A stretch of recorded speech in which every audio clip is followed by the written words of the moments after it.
Hey there everyone. Today for unboxing I have a Reecom weather radio. This is an R-1650C. I got this to replace my R-1650D, which somehow developed a corrupted display, and I can't seem to pierce this tape to get it open. There we go. Okay.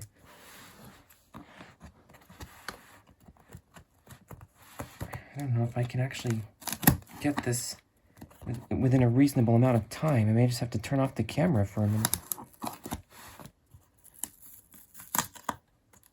Yeah, it looks like there's multiple layers of it. That must be why. At least they packaged it well. So I was able to win this radio at auction, and I asked the seller if they could find a way to ship it for less money than the default shipping option, and they found one that was $10 cheaper. So I think I got this radio for about like 18 total dollars or something. I thought it was pretty good for a Reecom. So if I can ever get this open, I'm anxious to take a look at it. It might have a dead tuner, but that's no problem for me. Okay, I'm just going to pause the video here.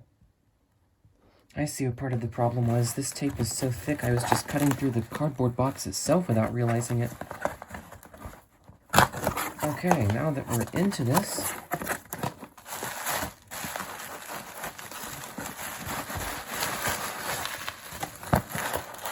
here it is.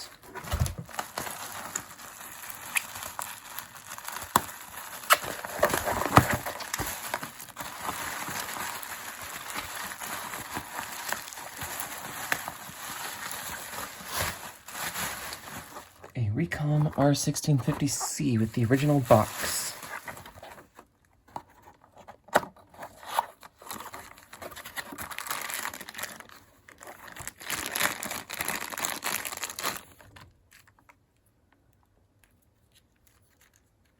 This looks like the original adapter, and there might be a date code if this is old enough.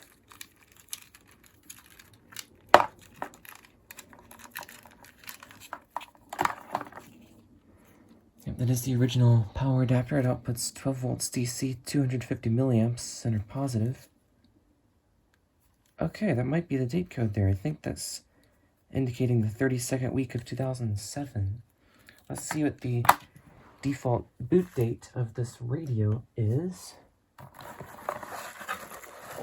There's kind of a weird smell in here, so I'm hoping there are not any corroded batteries. There's the manual.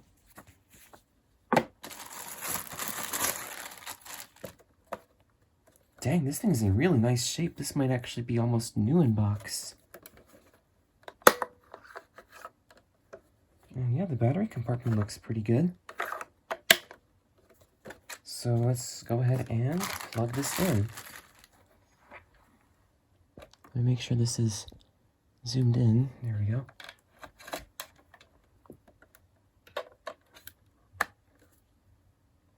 Yep, October 1, 2007. That would put it pretty close to the adapter date code. So I think this radio is from 2007, late 2007. Which is unfortunately a time in which the tuners can fail. But let's see what the tuner in this one is doing.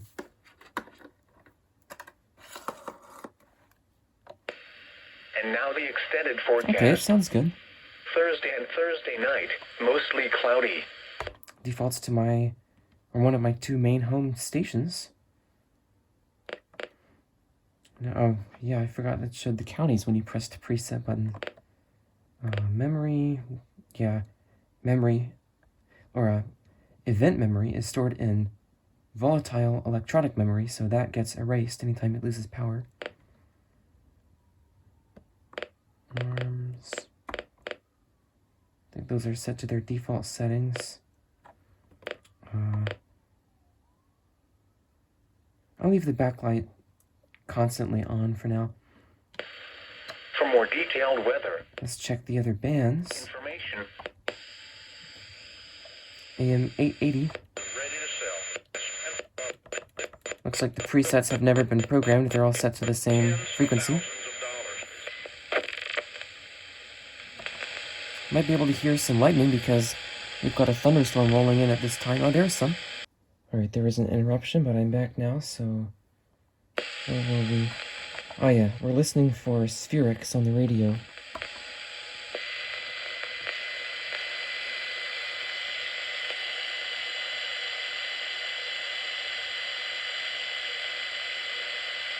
I guess not much is happening right now. Let's check FM. Now multiply that feeling of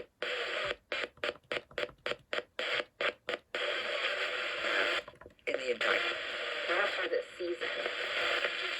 Rubio posted a video. Okay, seems like the FM reception is pretty good. Organic Sedamo Ethiopian dark roast. Whether it's a quiet moment or the begins. Alright, so this is exactly what I was hoping.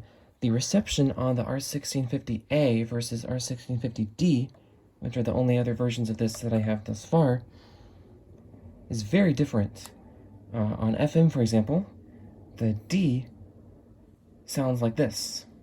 It definitely gets a lot of static, but if you find a good spot for it, then it gets whatever frequency you are trying to tune in. But with the A, I noticed it gets static and bleed through. So if you've got multiple strong FM stations, especially near each other in frequency, then depending on where you have the radio, you can tune into one frequency and receive any one of like 5 stations, just depending on where the radio is, which is pretty ridiculous. So I'm very glad this thing is not that way. Xfinity.com. I think this station was relaying off of WXJ53 yesterday, which is something I'd never known before. Found that on my 12519. After 12 months, regular rate. And there's another one somewhere, but I'm not going to hunt for that right now. At Chattanooga.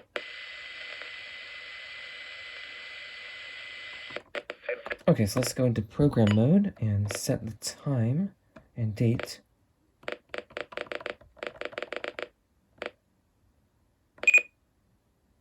You have to press enter? No. Oh, you press preset to advance it. Okay.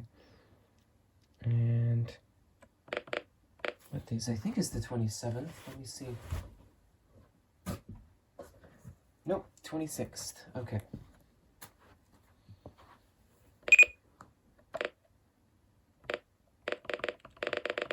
And it is 2026. And I think it's about 3 p.m. I'm not going to check. Alright, for the channels, let's see what stations this gets. Like south winds.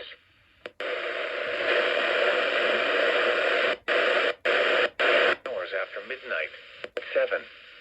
Okay, so it's getting my 3 mains, channels 5, 6, and 7, pretty nicely. Of thunderstorms in the afternoon. Enter county, which is currently set to all county codes. I'm just going to make sure there are no other counties stored in here already. Won't let me advance?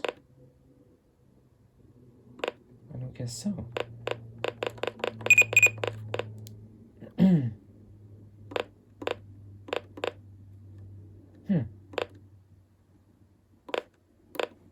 Okay, so it doesn't look like there are any other counties stored in here. So all county codes mode is fine. Let's try alert mode. Oh yeah, it's on siren mode. Definitely don't want it to stay on that. Alert enable, voice. Siren volume, and it is set to the lowest level. That's good.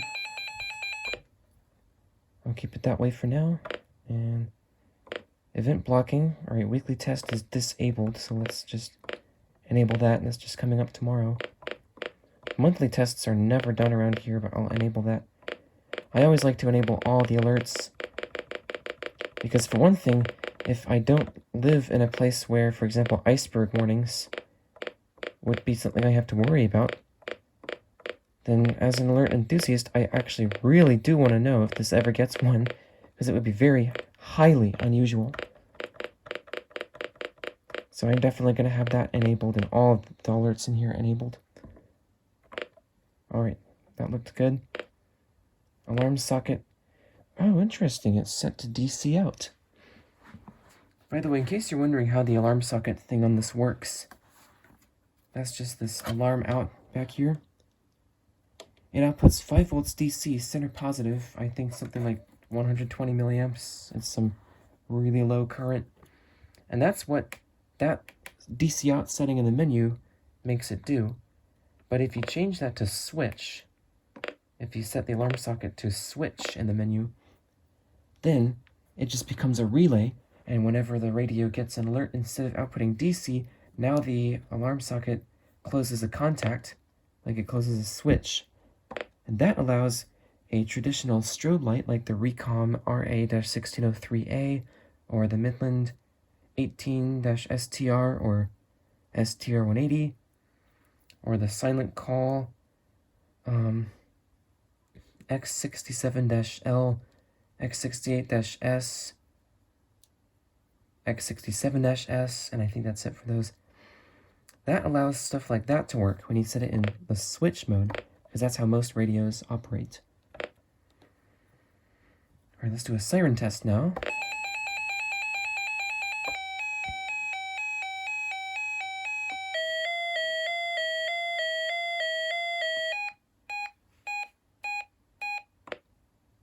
Sounds just like it should.